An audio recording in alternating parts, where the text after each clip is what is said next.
Ciao Luca, eccomi, ti commento io questa partita per smaltire un po' di lavoro al tutor. E allora, questa è stata una partita interessante perché a un certo punto hai perso un pezzo, però non ti sei perso d'animo e l'hai portata a casa. Adesso andiamo a commentare ogni singolo punto di questa partita e pensavo questa partita di pubblicarla anche sul canale YouTube, ovviamente nascondendo i vari nickname perché può essere d'aiuto anche a chi ci segue per capire un pochettino come funziona al meglio l'accademia. Allora, qui il tuo avversario ti gioca di 6, una difesa se vogliamo abbastanza rara, no? Perché generalmente magari ti aspettavi un E5 o un C5, no? Almeno a questi livelli in genere E5 è proprio una delle più inflazionate. È una delle migliori a qualsiasi livello, ma a questi livelli E5 lo giocano tutti. D6. E qui rispondi con cavallo F3. Io credo che questa risposta ti sia uscita fuori perché a te piace giocare l'italiana, quindi bene o male cavallo F3 e alfiere C4 ti piace metterli. Ma io ti dico che se il tuo avversario ti lascia la possibilità di prenderti il centro in questo modo, stai benissimo. Poi, certo, dobbiamo vedere in che modo gioca poi il nostro avversario, ma quando l'avversario ti permette di ottenere il centro, io penso che sia sempre cosa buona e giusta. Tra l'altro, dopo cavallo F3, adesso gli dai la possibilità di farti questa rottura di scatola, questa inchiodatura che bene o male quasi sempre rompe le scatole. Qui giochi alfiere C4 e lui gioca cavallo C6. Ora, qui su cavallo C6 bisogna pensare bene, perché ci sono un po' di cose che secondo me non vanno bene. Che cosa? È che il nero sta giocando in modo abbastanza aggressivo. In genere il nero non può giocare in modo aggressivo dalle prime mosse perché c'è una mossa in meno. È il bianco semmai che se vuole provare ad essere aggressivo può fare qualcosa. Quindi il nero sta giocando in maniera aggressiva. Sta sviluppando completamente l'ala di donna, lasciando i pezzi a casa sull'ala di re. C'è qualcosa che non va, ma la teoria non dice subito di dover sviluppare i pezzi del re per arroccare, eccetera. Quindi, quando vedi una serie di cose che vanno contro i principi, nella tua mente campanello d'allarme dice: come posso punire questa roba qui? Cioè, non è possibile che il nero mi mette subito in difficoltà dalle prime due mosse, adesso magari, che ne so, mi gioca cavallo D4 e mi mette ancora più pressione su questo cavallo, mi crea problemi.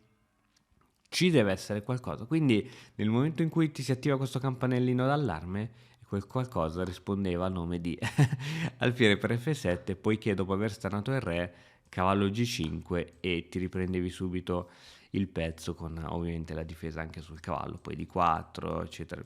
Qui la partita secondo me era molto facilmente vinta. Tuttavia non era semplicissimo da vedere, quindi la partita prosegue con H3, cattura, cattura e qui arriva diciamo l'attacco doppio. Ora, non è un doppio assoluto, nel senso non è che sei costretto a perdere uno dei due pezzi, ma puoi difendere. Per esempio con regina e 2 avresti difeso tranquillamente.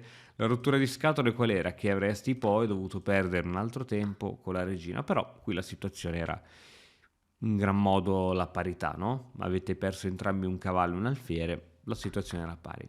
Qui probabilmente ti è sfuggita, credo forse, questa manovra difensiva e giochi alfiere per F7. Ora, io sono sempre contro, almeno diciamo, finché non arriviamo a 2000 punti, sono contro a questi sacrifici, soprattutto qui siamo in apertura, siamo alla quinta mossa, quindi per sacrificare un pezzo mi sembra un po' prematuro, però ai sacrifici dove non sappiamo come va a finire la partita. Al di là che non ci sono i presupposti, perché in genere quando uno sacrifica ha già i pezzi belli attivi, qui abbiamo tutti i pezzi a casa, quindi nel momento in cui sacrifichiamo l'alfiere, l'unico pezzo che ci rimane in attacco è la regina e la regina per quanto è forte da sola non può fare granché. Ricordati che per un attacco ci vogliono almeno 3 pezzi in attacco per creare seri danni. Qui avremo solo la regina in attacco, quindi è un attacco che non possiamo capire come va a finire. Ok, sicuramente abbiamo un pochettino indebolito il suo re, ma diciamo probabilmente credo sia una svista, credo che non sia stato un sacrificio volontario, ma che sia stata una svista. Va bene, a questo punto io probabilmente avrei abbandonato perché un po' per la rabbia, un po' per tutto, ma qui eh, tu tieni duro e giochi di 4. Va bene, a volte la nostra tenacia sconforta il nostro avversario che pensa di aver già partita vinta e quindi va bene così. Qui giochi di 5 Ora, probabilmente avrei cercato di aprire il gioco o di arroccare, perché nel momento in cui chiudi, in realtà gli rendi a lui la strada più facile, perché nel momento in cui non ci sono colonne aperte, limiti le tue possibilità offensive e quindi gli permetti a lui di riprendersi velocemente, giocare cavallo F6, alfiere 7, arrocco, e inizierà poi lui ad attaccarti sull'ala di re e avendo un pezzo in più ha più probabilità di successo. Comunque sia, la partita va in questo modo e praticamente arriviamo in un po' ce la posso fare, arriviamo in un momento diciamo preciso della partita dove ci sono gli arrocchi contrapposti.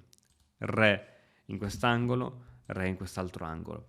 La regola principale degli arrocchi contrapposti è una e solo una soltanto, è vince chi arriva per primo con i pedoni contro il re avversario. Quindi qui giochi cavallo C3, probabilmente prima di cavallo C3 un bel C4, così faccio un po' di mosse, così cavallo C3 ora è già più interessante perché questo cavallo poi potrà supportare al meglio i propri pedoni, ma almeno anche il pedone C4, così dopo B4 fai fare un po' di mosse a caso, così almeno dopo C5 la situazione diventa interessante, alfiere 3 ho un sacco di pezzi che supportano poi la mia avanzata. Comunque qui hai giocato cavallo C3, lui arriva con cavallo F6, alfiere 3 sicuramente è la posizione migliore per questo alfiere. Tra l'altro, piccolo trucco, non so se lo sai, ma questo pedone non si può catturare. Per esempio, supponiamo che il nero avesse giocato una mossa di questo tipo, questo pedone non si può catturare perché in caso di cattura c'è l'intrappolamento di questo pedone, di questo alfiere, e quindi basta semplicemente re B7 e questo lo perdi. Bisogna vedere, l'unica manovra elusiva può essere una 5, però insomma bisogna vedere come va a finire. Detto ciò, arriva a questa posizione, ecco questa è diciamo una perdita di tempo. È vero che le torri stanno sempre bene al centro così, ma questa è una colonna chiusa e con tutta probabilità non si aprirà mai questa colonna, ma anche la colonna E non si aprirà mai perché lui non ha punti di rottura.